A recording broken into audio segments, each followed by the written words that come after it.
what we started working on exceeded my expectations of what was possible. So this is the weird thing about EF.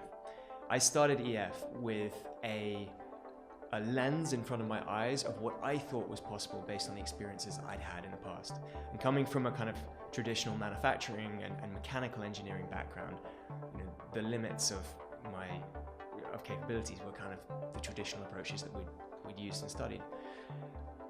And working with Bashir, he kind of opened my eyes to what he could do using the technology that he'd used in the past, and it was completely new to me.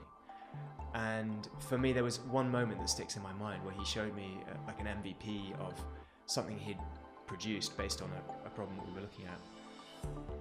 And he'd had this algorithm just learn how to do something. And there was no physics modeling behind, and I was quite blown away. And I just remember thinking, no way, I didn't know that was possible. And so that was how we came to work on what we're working on. It was only through working with Bashir that I realized that the problem that I was trying to solve actually was solvable. When I came into EF, I had a couple of ideas I wanted to work on, and this one was one that I thought was great, but I thought was too hard to solve.